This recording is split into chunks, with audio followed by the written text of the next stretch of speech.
Welcome back to A Feminine Touch God's Way. I am so excited for this week's episode, and I'll tell you why in just a second. But first, I wanted to pause and thank you guys for all the questions Abby and I have been receiving for our up-and-coming Q&A episode. If you have not had the chance to ask us a question yet, don't worry. There's still time. You can insert your question on our Facebook page, or you can email us at afeminineTouchGodsWay@gmail.com. That's afeminineTouchGodsWay@gmail.com. We're so excited to hear more from you guys and get to answer all of your really thoughtful questions. But the reason why I'm so excited about this week's episode is because I get to interview one of my good friends, Leah Weskamp, and introduce her to you all. And I just think you guys are really in for a treat. So with that, let's just get this thing rolling. Hi, and welcome to A Feminine Touch God's Way, where I, Abby Parrish, and my sister-in-law, Jeshua Parrish, discuss God's design for women in the family, the church, the community, the workplace, and so much more. We are so excited for you to listen in on our stories and experiences as we turn to the Bible and seek God's will for our identity as His daughters, so that together we can reap the blessings created within the biblical boundaries of womanhood. All right, Leah, welcome to the podcast. You are the first woman I've gotten to interview, and I'm really excited. Yeah, I'm excited to be here too. A little nervous, but I'm excited to talk with you, and I've enjoyed listening to your podcast. Thanks. So Leah is actually my neighbor. She's one of the first ladies the Lord introduced me to when Gabe and I moved here to Georgia. And it's kind of crazy how we met. It was like an lunch on Sunday with people. Did you even know the people that invited you? We knew them very briefly, and they invited us at the last minute too. So So crazy. So we had friends in Texas, just side story. Friends in Texas were like, hey, you have to meet this family that is living where you guys are moving. And so we met up with them, first time ever meeting them, had lunch with them. You guys happened to be there. And in that conversation, it unfolded that we're about to get a house in your neighborhood and about to be neighbors. So 100% God's design. Super cool. Yeah. And then we ended up finding out too that Brian had gone to law school and Gabe was going to too. So then the boys wanted to connect over that more too. Yes. So it was perfect. Yeah. Honestly, it's been super fun friendship just unfolding. But just so our listeners can get to know you a little bit more, can you just briefly introduce yourself? Maybe just give them a glimpse of what a day in the life of Leah Weskamp looks like. Yes. So I am 33 almost. I don't know if that totally matters, but that's where I'm at. And my husband and I have been married for just over 10 years. Whoop, whoop. And we are living here at Fort Moore for the second time, and it's been great to be back. I'm a pediatric speech therapist, so I work virtually and a little bit in person. So my days consist of doing that, and then the days I'm not working, hanging with my son Hutton and loving on him, playing with him, and a lot of times being over at the parish house and letting our boys play together. Yes, so our little boys are so cute together. In fact, if you can hear them playing outside now, my husband happens to be watching them. So, but can you briefly describe, because I know when you told me at first that you were a pediatric speech therapist, I wasn't familiar with what all that entails. So can you just briefly describe what that means, maybe? Yeah, so there's a lot of different settings speech therapists and even pediatric speech therapists can work in, Sure. But I specialize in just birth through 3. So it's called early intervention, and it's either working with kids that already have a diagnosis, maybe of Down syndrome or of a tongue tie or cleft lip, cleft palate, that we know they're going to need speech eventually, or it could be your typical just late talker. You have a 2-year-old that isn't speaking yet, or it could be a child that's probably going to be diagnosed with autism once they turn 3 or 4, and you're already seeing some of those warning signs. So honestly, to parents, it looks like I'm just playing with their kids, but there is science that goes into it, but it's a really fun job just hanging with, 1, 2, and 3-year-olds and playing all day and helping them talk. That's so fun. So what inspired you to want to pursue a career with children specifically? Yeah, I grew up in a family where you do what you've started, even if you don't love it, just out of commitment. And so actually, probably about halfway through my education as a speech therapist, I realized I didn't like it. And I was like, oh, bummer. I kind of hate this. Oh, no. But like I said, I grew up in a family of like, I've started this, so I have to finish it, just out of purely the commitment to it. And so, yeah, I continued on and got a master's in it, which sounds crazy to do that for something. You like really doubled down. Yeah, for something you don't love.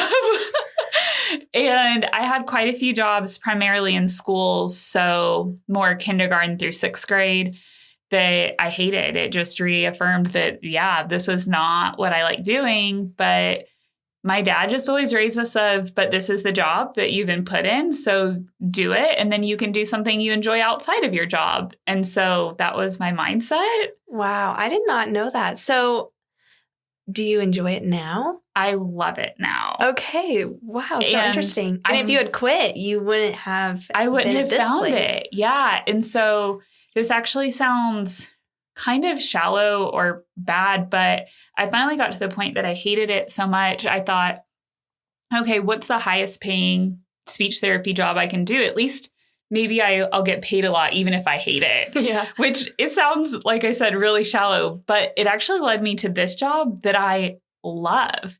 Apparently, no one likes working with 1, 2, and 3-year-olds. Interesting. So there's a huge need. Yeah. I was going to say, isn't it a really, like, people are hiring for this age gap specifically, right? Yeah. And so that's why I didn't even interview. I sent them my resume and they said, you're hired. Whoa. And I thought, okay, we'll see how it goes. And I fell in love with it. Like, I love speech therapy now. It's the best job ever. That is so cool. I love how just your commitment to, like you said, finish what you started has now been such a source of blessing to you in this stage of your life. That's insane. Yeah. So now you're a mom and your son is how old again? So he turns 1 next week. Stop. I know. I cannot believe it. Oh my goodness. So do you think that this job has equipped you for that? Yeah, I definitely think so. As we'll get to, we adopted our son Hutton, and yeah, a lot of times children that are adopted come from really hard situations, or they've had a lot of prenatal exposures, which I also work with in my job. Can you just define what that means? Maybe some of our listeners are unfamiliar with that term. Yeah, either prenatal exposures to like cigarettes or drugs or alcohol or anything kind of like that. And so a lot of times kids that are adopted have been exposed to things, because a lot of kids that have been put into the adoption system, they come from less than desirable situations. Wow. That's why they're there. Right. If it was a perfect situation, they would be with their parents. Yeah. And so I do feel like all those years of working with these kiddos, not knowing that we'd be led to adoption, gave me a really firm foundation going in of like, okay, these are the things I'm looking for that I can kind of provide for my son if he ends up having similar difficulties. Right. So I think that kind of leads us in. I would love for you to share as much as you're comfortable with, obviously, with our listeners, just the journey you and Brian have been on to your son Hutton, and just like maybe start off like, when did you and Brian sit down and be like, maybe we do want kids? Was that immediate 10 years ago, or did that take some time? Like, what did that look like? Yeah, I think I always wanted to be a mom, but it wasn't necessarily like an immediate thing. Mm-hmm. But literally, I think the day we got married, Brian's like, want to have kids? Oh, I can see him saying that. Aw. Like, he loves kids. And so like I said, I was in the middle of this really lengthy speech therapy program, and I knew myself well enough to know that I wouldn't finish something that I already didn't love doing if I had a kid at home. And I really wanted to like stick out that commitment to speech therapy. That's just impressive how committed you were to something you didn't even love. You had so many distractions available. Dang. Yeah. And so I said, okay, after I graduate, my master's, because you can't do speech therapy without a master's degree. It wasn't like I just randomly pursued that. But after I finish that, then let's talk kids, because I'll look for any excuse to quit a program. And I would definitely quit for kids. Okay. So, Brian was always very gung-ho on let's have kids and let's go there. So, after I graduated, we ended up getting the news that Brian was actually going to be deployed. Okay. So, as you guys know, Jeshua's husband and my husband are both in the Army. Mm-hmm. Shortly afterwards, Brian's leaving, and obviously I can't get pregnant on my own. I mean, yeah. So, it got put on the back burner for, again, another 9 months or so until he got back from that deployment. Wow. What was something, maybe for any of our listeners whose husband might be deployed right now, what was something that carried you through that season, would you say? Is there anything the Lord used to encourage you while he was gone? Yeah. I just tried to look at it as a good opportunity to just enjoy things that I couldn't enjoy with him here. And even if that was like as simple as I can eat egg salad for lunch because he hates egg salad, I was like, my husband hates egg salad too. Really? Actually. We should eat egg salad together sometime. We'll have a tea party. Yeah. I was like, okay, this is something I can look forward to. This is a joy. And then I also got another joy in that I had the opportunity to move back with an elderly lady I had lived with once before. Mm. And she was in probably her mid 80s and way more active and fun than I am. And she like kept me young. But yeah, I just surrounded myself with people, and that was really helpful. And yeah, just seeking that community. Yeah, don't be alone. That would be my number one thing. That's such a great reminder. So wise. So he was deployed and you guys waited the 9 months for that. And when he got back, was he like, again, just as eagerly like, hey, let's have a kid, or like? Yeah. So we didn't talk about it maybe the first month that he got back, because he got back right before Christmas. But I would say in early 2019, maybe January or so, he was definitely wanting kids. And then he had actually found a note that I had. I'm also a control freak, which you'll learn. A note that I had wrote down a timeline of like, okay, if we get pregnant now, then we'll have this kid at this time. And then if we wait so long, then we'll have this kid at this time. And I had the whole thing mapped out, which is so me. All the numbers, super type A. I had the whole thing planned out for all 4 kids and the exact timeline. And it was perfect. And he's like, oh, I saw your note of your timeline. I was like, yeah, do you like that? And so then we were like, let's try. Let's see how it goes. That's so funny. He's like, I've just stumbled upon the note to our future, I guess. Right. You've already laid this whole thing out. That's awesome. So as you guys were transitioning into, okay, now we're going to try to have a baby. Wow. I'm just curious. So like, maybe I'm reading this wrong and I'm trying to think how to word this question, but it seems like in that stage of your marriage, which was pretty early on, you were more of the person to maybe not lead is the right word, but you're like, this is direction I'm sensing. And Brian's like, cool, don't have any hesitations. I don't think that's really the case anymore. I feel like Brian takes more of that leadership and ownership of your decisions. Would you agree with that? Yeah, I would definitely agree.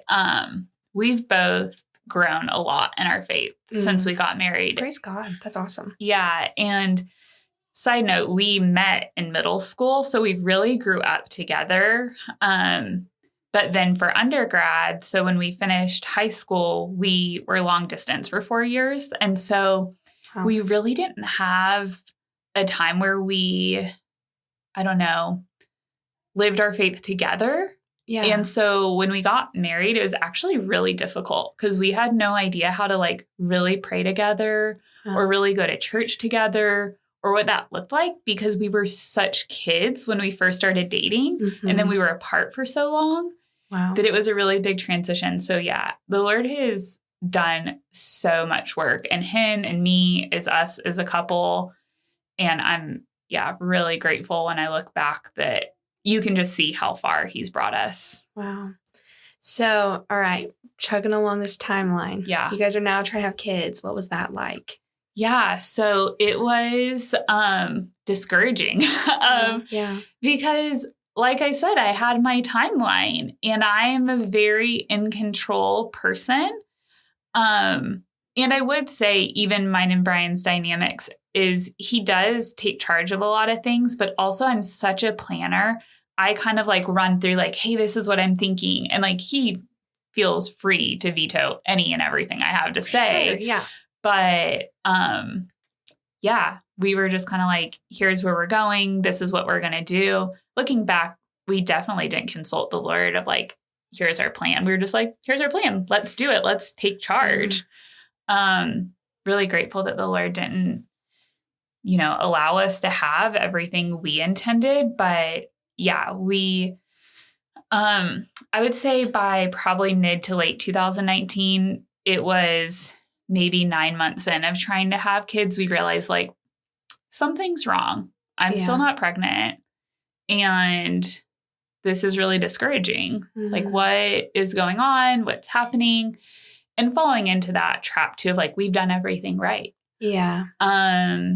Why isn't God giving us what we want and what we've planned? And that was really difficult. But the doctors really won't even entertain talking to you about infertility unless you've been trying for a year. Oh, really? Interesting. And there's some doctors we've since learned that will, but like broad main kind of medicine, they won't even talk to you. So when we were kind of hitting that 10, 11 month mark, I was just like, will you please help us with this? Because this is feeling awful.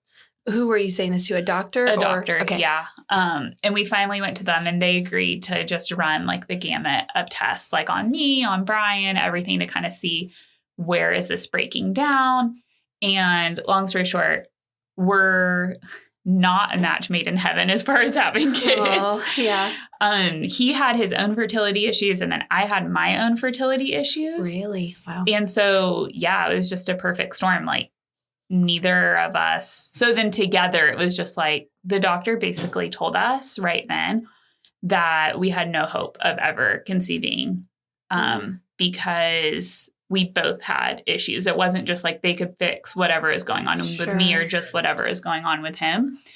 And so learning that was super difficult and just felt like devastating. I cannot imagine. So what would you say to maybe one of the young women listening to this who maybe has had a similar conversation with a doctor and been told there's no hope for you to have kids? Like, what is something you would tell her in that situation? Yeah, I'm so thankful for the people that like spoke into my life at that point, and for our church and all the women there that encouraged me. But I would just say, like, just sit with the Lord and give him all of those disappointments and sadness, and also be okay with not knowing why. Just saying like, Lord, you know why. And this is really hard. This is super sad.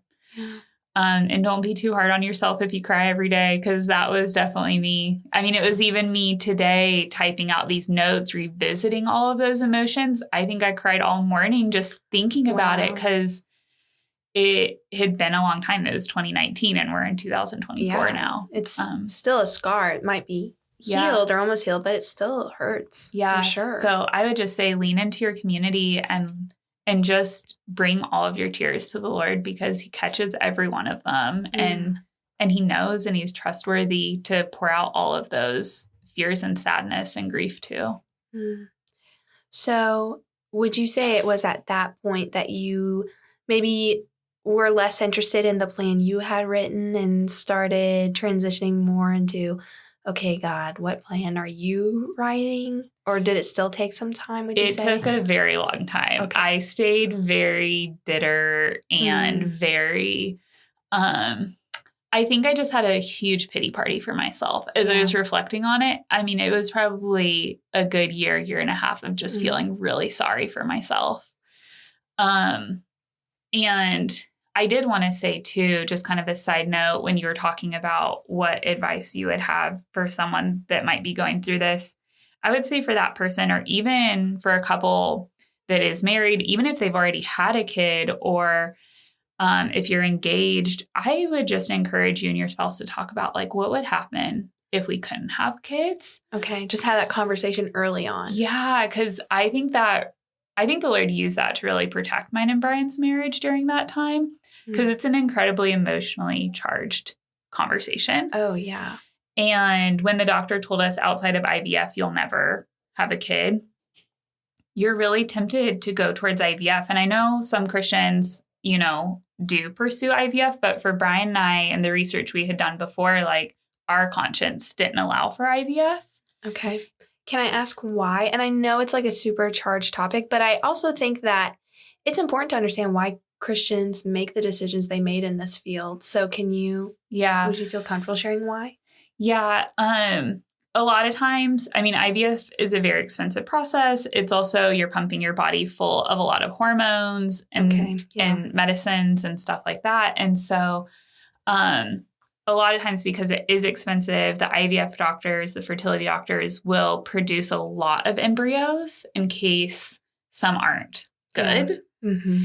And it's hard because the traditional IVF doctor will create a lot of embryos and then they'll genetically test them and they'll throw out the ones that are subpar or maybe have markers from Down syndrome or any other sort of abnormalities. And that's really sad. Those are lives. Yeah. And I don't think we realize that we're playing with human lives when we're playing with embryos. Terminology matters. It does. So much. And even I felt really uncomfortable with the fact of and them telling us, we'll make all these embryos and then you get to choose which one has the highest rating and is the best. And you can just choose if you want a boy or a girl.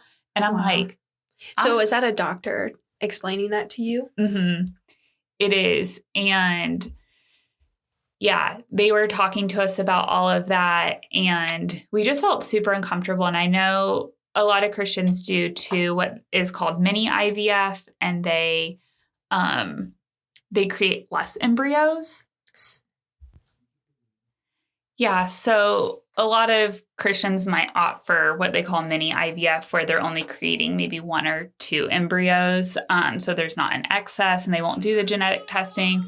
But there's still a lot that goes into that. And we just felt like we weren't willing.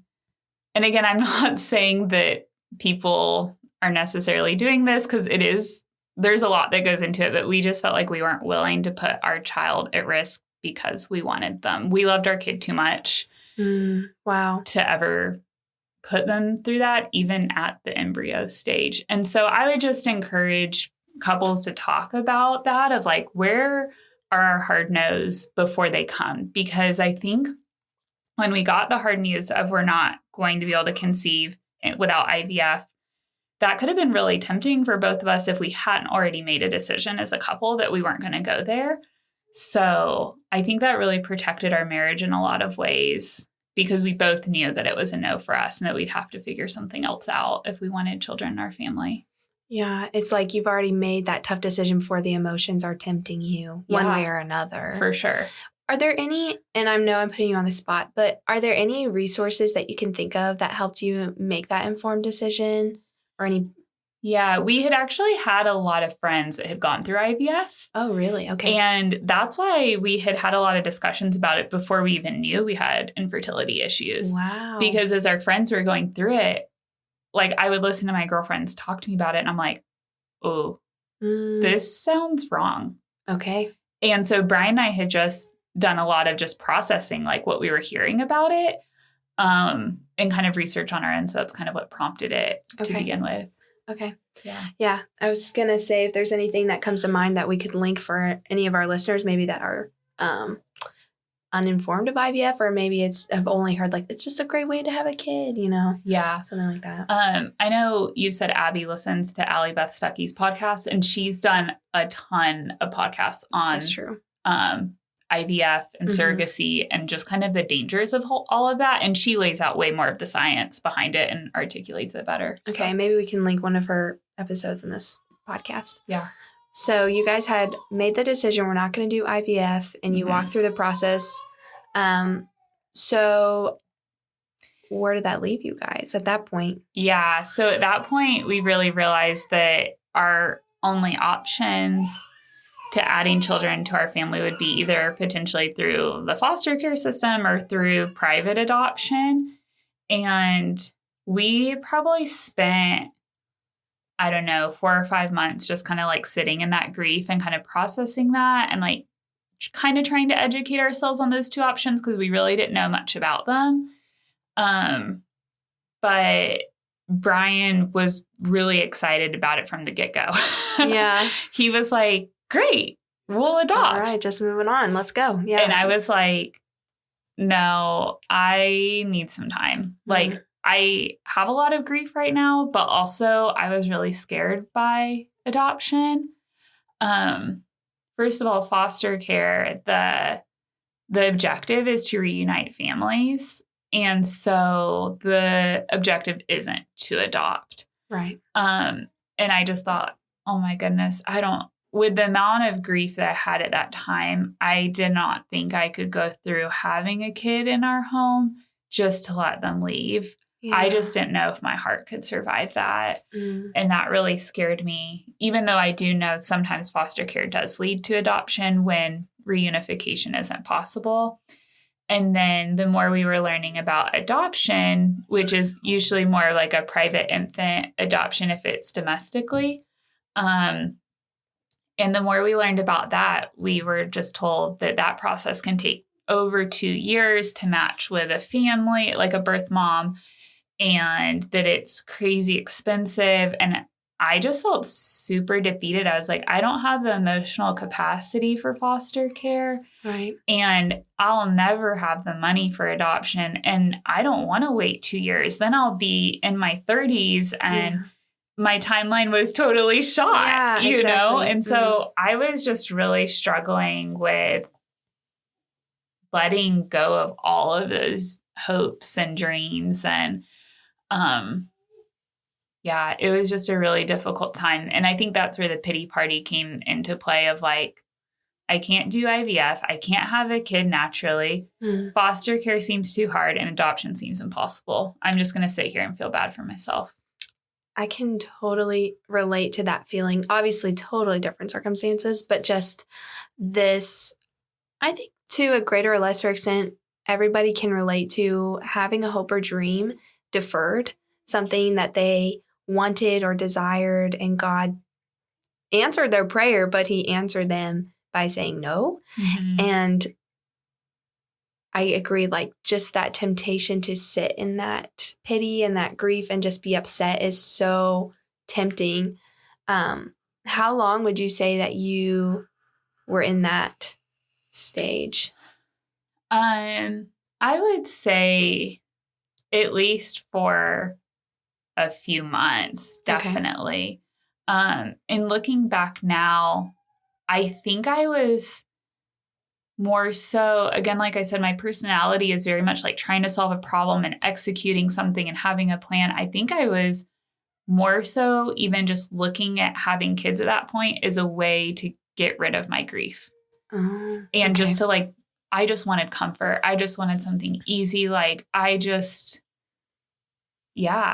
I know I wasn't looking at it through the lens of like, oh God, what are you doing here? Like what do you want from this situation? I was so focused on myself and I was like, I've just got to get rid of this pain and there's no way to get rid of it. And so I'm just going to sit here and just feel bad for myself. And I did have like the additional fears too of a lot of the people that I knew, peers and stuff that had maybe been adopted, had gone through a lot of trauma. And I was like, even if we can't afford adoption, even if it does go quick, like the kids have so much trauma being separated from their birth families. And because of my job too,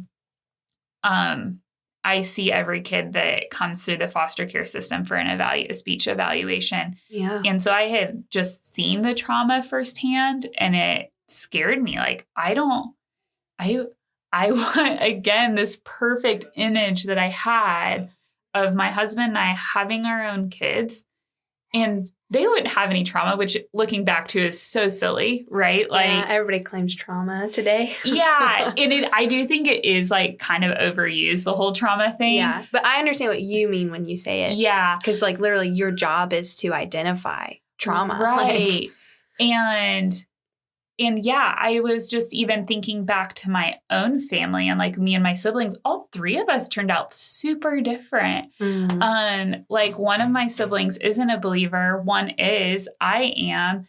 And I just was able to identify that like desire for control of, if I have my own kid, they won't have this trauma, and they can be a Christian and they can do this. And like, again, I was just, okay, here's my plan. This is how it's all going to work out. And again, I wasn't yielding to the Lord and being like, what do you want? And so I think at that point I realized like, oh, me and my brothers all turned out super differently, and we were all raised by the same parents. Who am I to say just because this child is going to be adopted that they won't come to know the Lord, or they won't be able to overcome some of those traumas or anything like that? And so I think the Lord just like I think he gently showed me that of like, you're not the one in control regardless. It doesn't matter if you birth this child or if you bring an adopted child into your family. Like, I'm the one that saves. I'm the one that calls that child by name into my family. And that was a really big realization for me too, of like, okay, God, you're right.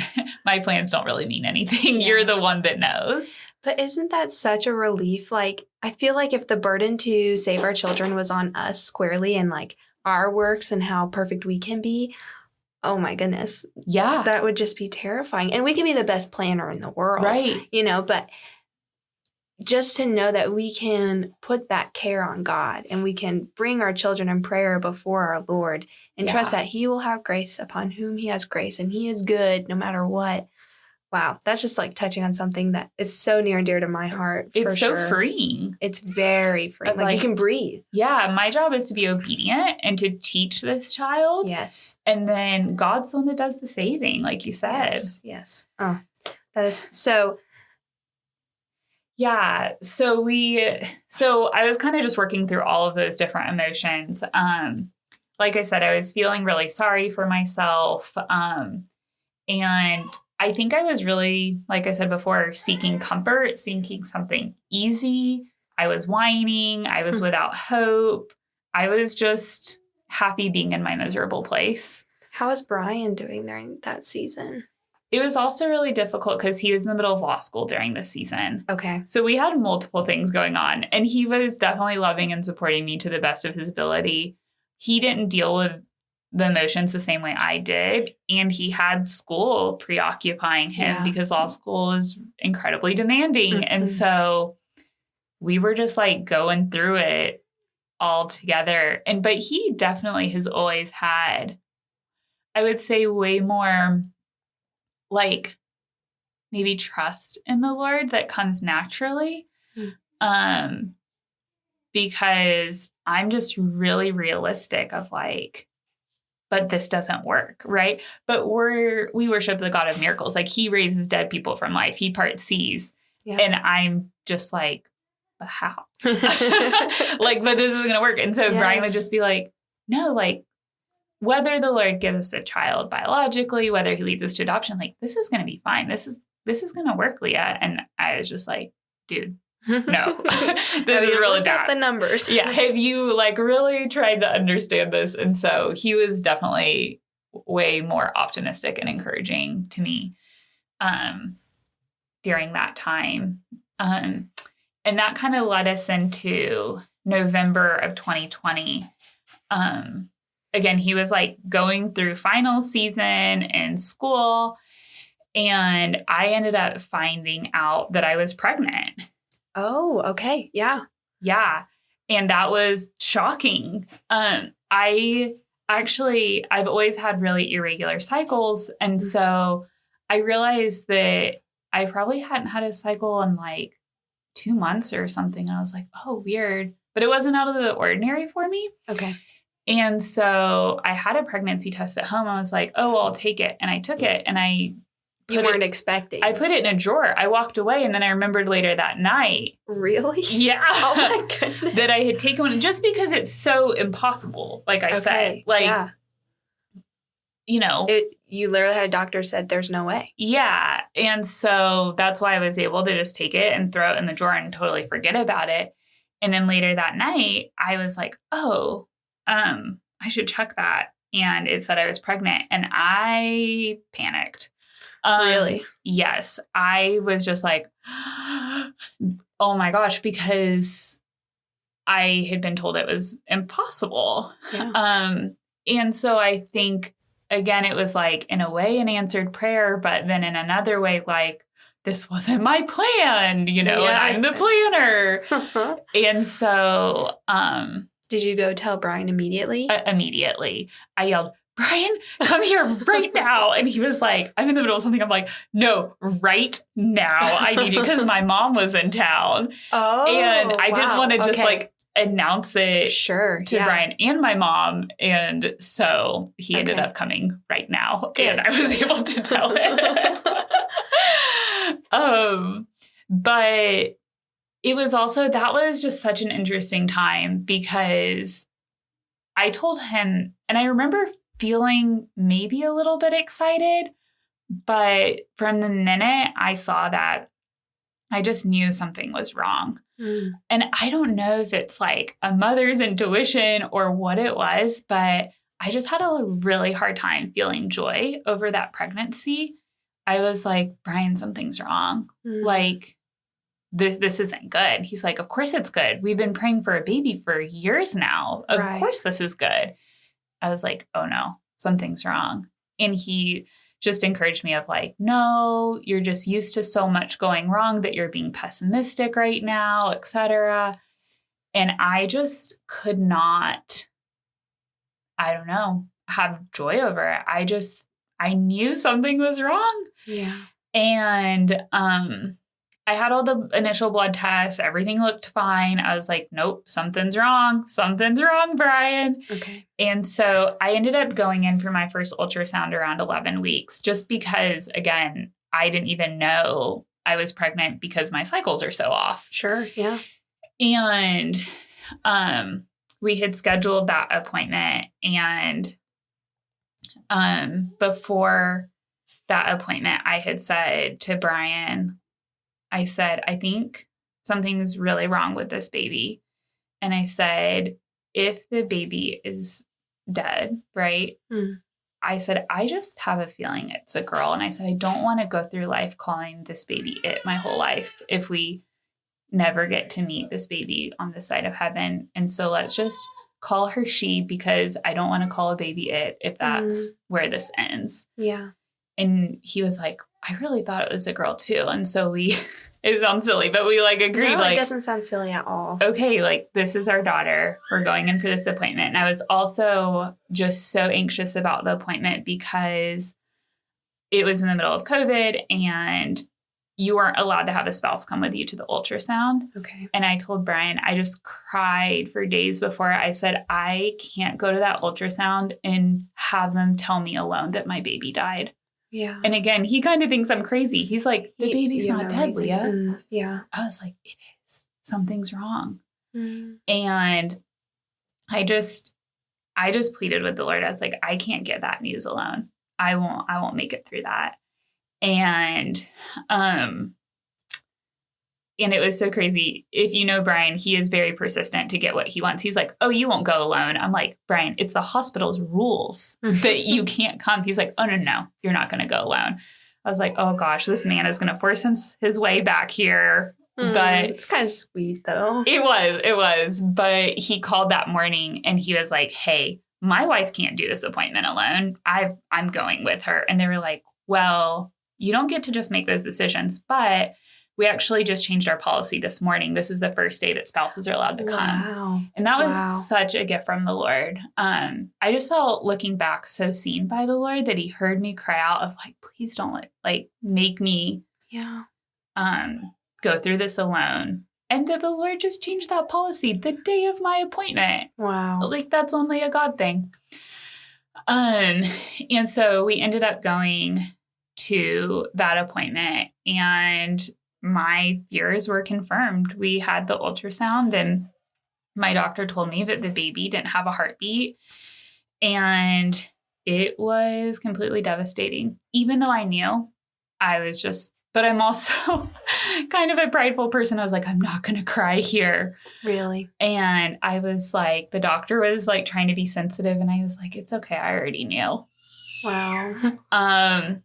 Because I don't know. I think I get to the point too where I don't want people to feel bad for me, which is, a personal thing I'm kind of working through. But I just kind of tried to put on a tough face until the doctor started talking to me about what we needed to do at that point. And it was a Catholic hospital, so my doctor is very pro-life, which, again, I was so grateful for, because my doctor treated this child as a child. With dignity and respect. Yeah. And he just went through, you can get a D&C, you can wait and see if you miscarry naturally, but you haven't already, or you can take this pill that will make you miscarry. And I was just, first of all, it's the most unnatural thing to take a pill to make your baby leave your body, whether they're dead or alive. And I was just like, I cannot take that pill. Even though I know that I might have to, I cannot force my child out of my body. I cannot do that. And he was like, okay, well, you see if you miscarry naturally in the next 3 or 4 days. And if not, then you have to come back because you could obviously get an infection. It could be really bad for me.